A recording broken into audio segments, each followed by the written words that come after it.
Exclusive inside the hangar at the center of the $1 billion Airbus Qatar jet dispute. Doha. 2 high-tech Airbus A350 jets take a seat idle with their home windows taped and engines blanketed in a floodlit hangar within the Gulf, hobbled with the aid of a global criminal dispute among European business giant Airbus and Qatar's national provider. From a distance, the planes would possibly appear like another long-haul jetliners crowding the busy Doha hub.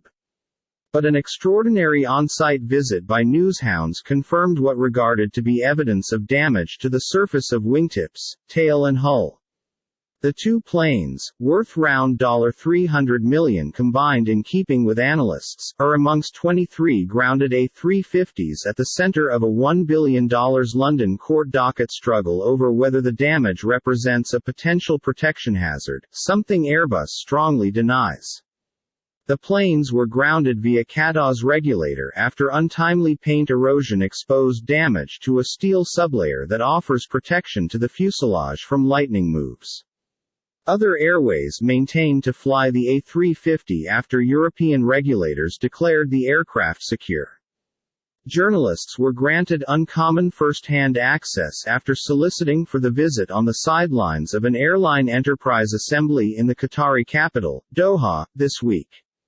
Sporadic surface flaws on the A350s considered by using included an elongated stretch of blistered and cracked or missing paint along the roof or crown of the jets.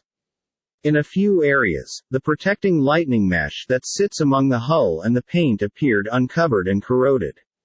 In different elements it appeared to be lacking, leaving regions of the composite hull of the aircraft uncovered to the environments.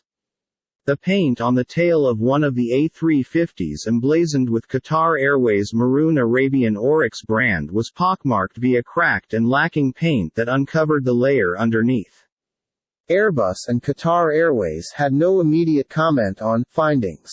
Erosion. Airbus acknowledges fine flaws to the A350s, but denies they pose any safety danger due to the amount of backup systems and tolerance built into layout.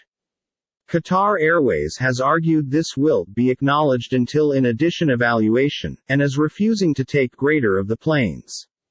Airbus has argued that a few paint erosion is a characteristic of the carbon composite generation used to build all present-day long-haul jets, an important trade-off for weight financial savings. It says the cracks are caused by the Manor paint, anti-lightning cloth called ECF, and the composite structure interact.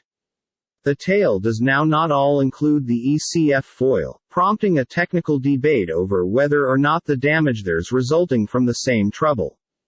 Amid hundreds of pages of conflicting technical courtroom filings presented by each facets, has no longer been able to verify independently the motive of the harm. Qatar Airways Chief Executive Akbar Al-Baker and Airbus Chief Executive Guillaume Faury had the possibility to mingle during the three-day enterprise collecting in Qatar this week. Asked whether the connection had progressed after the event, which protected the two men seated next to every other over dinner, Al-Baker recommended the two sides continue to be some distance aside. On a personal level, I'm friends with all of us, but in terms of in trouble with my employer, then it is a different story. If matters were settled, we would not be nonetheless waiting for a tribulation to show up subsequent year, he instructed a information conference. Faury stated this week he changed into in dialogue with the airline and stated, progress in the field that we are speaking. One of the airline industry's most senior officials voiced issues after the Doha meeting that the dispute could have a poisonous effect on contractual ties throughout the industry. It could be an awful lot better if we have been managing PALs that than dealing within the courts, Willie Walsh, director preferred of the International Air Transport Association, advised newshounds.